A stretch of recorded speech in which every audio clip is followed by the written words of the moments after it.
Bom, vamos ver se eu ainda lembro como é que faz isso daqui.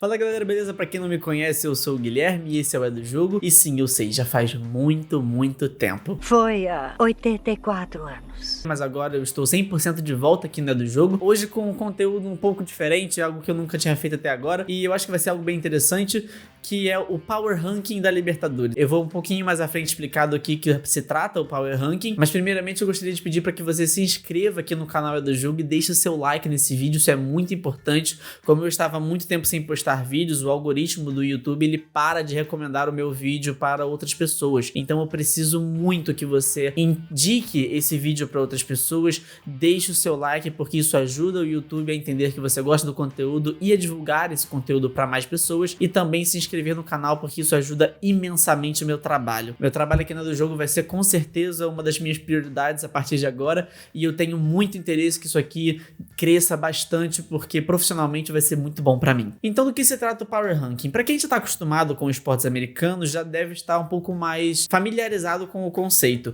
É muito comum você ver esse tipo de ranking, principalmente na NFL, e a pontuação, a forma como você julga as equipes para estarem no Power Ranking, geralmente são ligadas ao momento, à campanha atual e à equipe, o elenco que aquele time possui. E eu achei que seria uma ideia interessante trazer isso para um contexto de futebol e aqui do contexto da Libertadores, que é o que nós aqui no continente sul-americano estamos mais acostumados, se bem que eu não moro no continente sul-americano, mas é com quem eu falo majoritariamente, com o Brasil. E eu achei que seria uma ideia interessante fazer isso. Das 32 equipes que estão disputando a Libertadores, eu peguei as 10 que eu acho que estão melhor colocadas para classificação, para disputar o mata-mata um pouco mais longe, ou até mesmo que tem condições de títulos. Novamente, os conceitos são baseados em campanha, elenco e momento, mas eu vou focar especialmente na Libertadores. A campanha das equipes na temporada em si vai influenciar pouco. O ponto da campanha é a campanha na Libertadores. Vai ter sim uma influência em relação à campanha que o time teve ao longo do ano até aqui, porque é até interessante para contextualizar, mas o nosso ponto aqui é a Libertadores, ou seja, às vezes um time pode estar mal no seu campeonato nacional, mas na Libertadores está voando,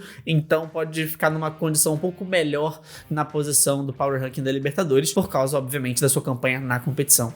Então, sem mais delongas, vamos para a lista, e em 10º lugar eu começo com o Independiente del Valle. A altitude joga muito a favor dessa equipe, tem a maior posse de bola da competição até aqui e geralmente costuma complicar para as equipes que vão até lá no Equador para poder jogar contra eles, e classifica-se com muita frequência. 2 anos atrás foi campeão da Sul-Americana e ano passado chegou a disputar a Libertadores e ficar em primeiro lugar do seu grupo, eliminando o Corinthians, e é uma equipe que costuma dificultar bastante para os seus adversários. Em 9º lugar, o Nacional do Uruguai. Atualmente é o segundo colocado do seu grupo, o grupo H da Libertadores, ficando apenas atrás do River Plate, e tem jogado até um futebol interessante. Embora os times uruguaios não venham fazendo campanhas de muito destaque na Libertadores nos últimos anos, o Nacional começou muito bem a competição, perdeu apenas para o River Plate até agora e fez bons jogos. Em 8º lugar, encontra-se o São Paulo Futebol Clube. Embora tenha começado um pouco inconsistente com o trabalho ruim do Thiago Carpini, venceu as últimas 2 partidas e jogou muito bem, inclusive contra o Barcelona de Guayaquil no Equador, que, diga-se de passagem, foi a primeira vitória do São Paulo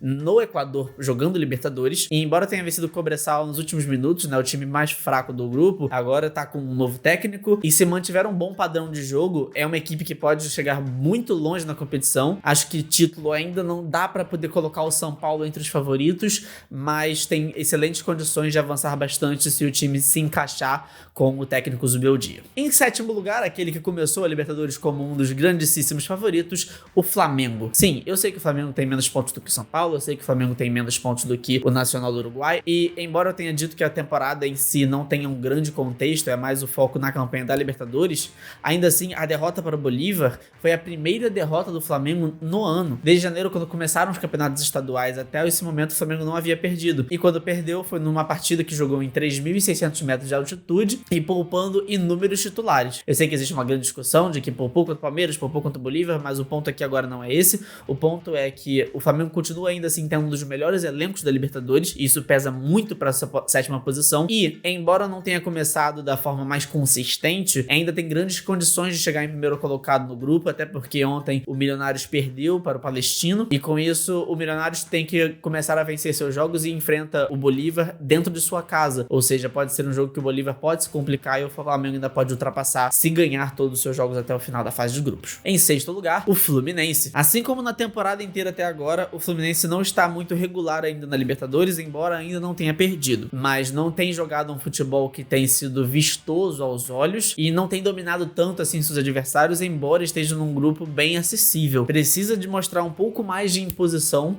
para mostrar o peso do pet que usa no peito de atual campeão da Libertadores. Ele perdeu pontos para uma das piores equipes da competição, a Alianza Lima, e tem que ficar de olho para não se complicar com jogos fáceis, assim como foi esse. E isso influencia bastante para ele não estar um pouco mais alto aqui. Se tivesse vencido aquela partida, talvez o Fluminense estaria numa posição melhor aqui no meu Power Ranking. Em quinto lugar, o Talleres da Argentina, o time que lidera o grupo do São Paulo, vem jogando um futebol bem interessante e é uma equipe muito subestimada, principalmente pelos brasileiros. O Brasil tem uma certa tendência a subestimar adversários que venham da Argentina que não se chamem Boca Juniors ou River Plate. Na verdade, já passou um pouco da hora da gente observar um pouco melhor o futebol sul-americano, que mesmo embora as equipes brasileiras tenham vencido as últimas 5 Libertadores, ainda assim com muita frequência se complica contra um adversário sul-americano. E a equipe do Talleres é uma equipe muito bem organizada e pode complicar caso, por exemplo, passe em primeiro lugar do grupo e enfrente alguma equipe que estiver numa condição um pouco mais abaixo, como por exemplo o Grêmio ou o Botafogo, que ainda não deslancharam na Libertadores e podem se classificar em segundo lugar, e às vezes pode pegar o Talleres e por ser uma equipe um pouco mais organizada e decidir em casa, pode dar um problema para um time como esses dois que eu mencionei agora. Até mesmo o Flamengo, que também não tá ainda na melhor das condições, embora o Flamengo tenha uma equipe melhor do que o Talleres, mas se pega uma equipe dessa numa boa noite, pode complicar bastante a vida do brasileiro que estiver em sua frente, e não apenas do brasileiro, mas qualquer equipe que possa vir a enfrentar. Em quarto lugar, os 3.600 metros da altitude de La Paz, encontra-se o Bolívar. Essa altitude joga muito a favor da equipe boliviana e é um dos principais fatores pelo qual ela está na quarta colocação aqui do Power Ranking, mas obviamente não é apenas isso, afinal ganhou todos os seus jogos até aqui, incluindo um jogo fora de casa que não tinha altitude. Tudo bem que foi contra uma equipe fraca, que é o Palestino, mas ainda assim existem várias formas de você vencer de uma equipe mais fraca, e o Bolívar foi lá no Chile e venceu por 4-0, ou seja, é uma equipe que você mostra organizada e jogando na sua altitude sempre vai dar trabalho. E o Bolívar lidera o seu grupo, que tem um dos favoritos a ser campeão da Libertadores, que é o Flamengo, ou seja, não tem como estar muito abaixo disso. Em terceiro lugar, ele, o time do pacto, o Palmeiras, liderado por Abel Ferreira. Sim, eu precisava colocar essa imagem aqui. Cara, é impressionante o que o Palmeiras consegue fazer na Libertadores. Fazendo as pesquisas para poder fazer esse vídeo, eu vi que desde que o Abel Ferreira chegou no Palmeiras, o Palmeiras perdeu apenas 2 partidas de fase de grupos de Libertadores. E no ano passado, inclusive, que teve uma dessas 2 derrotas do Palmeiras na fase de grupos, perdeu porque estava utilizando um time reserva para poder poupar para jogar a final do Paulistão. Mesmo motivo pelo qual hoje o Palmeiras só tem 2 vitórias e um empate na Libertadores até aqui. A primeira partida o Palmeiras poupou bastante para poder focar os seus esforços na partida contra o Santos e com isso empatou o seu primeiro jogo contra o São Lourenço lá na Argentina. Mas é uma equipe que se nega a perder e o resultado frente ao Independente Del Valle foi simplesmente sensacional. O que joga o Endrick é uma palhaçada, a altitude não fez a menor diferença para ele e o Palmeiras simplesmente se nega a perder. Nos últimos 5 minutos acabou com o jogo e o Palmeiras só vence.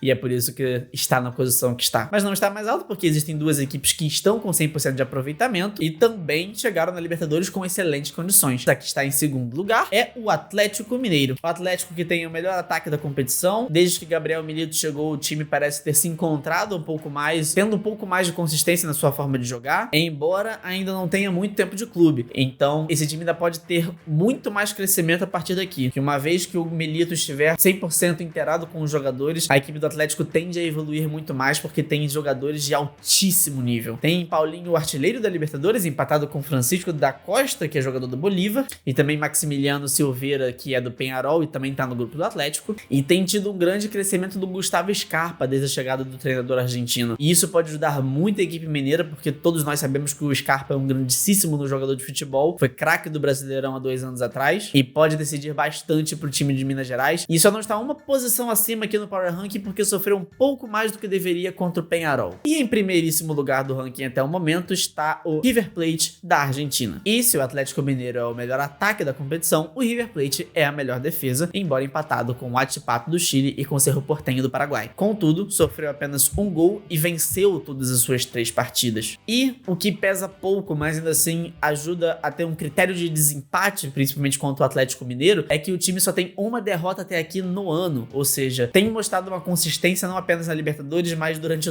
toda a temporada. Na próxima rodada vai ter o seu jogo mais difícil, que vai ser contra o Nacional fora de casa, mas se vencer essa partida vai ter uma grande chance de se classificar em primeiro lugar geral na Libertadores, o que lhe garante a condição de sempre mandar o seu segundo jogo em casa, o que as equipes geralmente têm a preferência para poder se decidir em seus próprios domínios. Então vamos fazer aqui agora um recap aqui do Power Ranking. Vocês vão ver a lista aqui do lado, que tem em 10º lugar o Independente Del Valle do Equador, em 9º lugar o Nacional do Uruguai, em 8º lugar o São Paulo, o 7º lugar é o Flamengo, o 6º é o Fluminense, o 5º é o Talleres, o 4º colocado é o Bolívar, o 3º é o Palmeiras, em 2º Atlético Mineiro e River Plate até o momento. Vamos ter aqui o Power Ranking todas as sextas-feiras após a rodada de Libertadores. Essas posições não são para você marcar em pedra, isso pode mudar, obviamente vai mudar dependendo da campanha de cada equipe. Times podem subir, times podem descer. Vai ser bem interessante fazer essa lista com vocês e eu quero saber a opinião de vocês. O que vocês acham aqui da lista? Mudariam alguma coisa? Acham que tem algum time que deveria estar no top 10 que não coloquei? Acha que tem algum time que tá mais acima ou mais abaixo do que deveria estar? Comenta aqui embaixo, porque isso ajuda bastante também eu entender o posicionamento de vocês, a opinião de vocês a respeito tanto da minha lista quanto o que vocês pensam sobre a lista em si. Vamos ter Power Ranking até por volta das quartas de final. Talvez eu faça nas semi, mas até as quartas de final com certeza teremos, porque é onde tem ainda mais equipes. Porque depois disso, tipo, fazer Power Ranking depois que acabou, não faz o menor sentido botar, porque o primeiro lugar obviamente vai ser o campeão.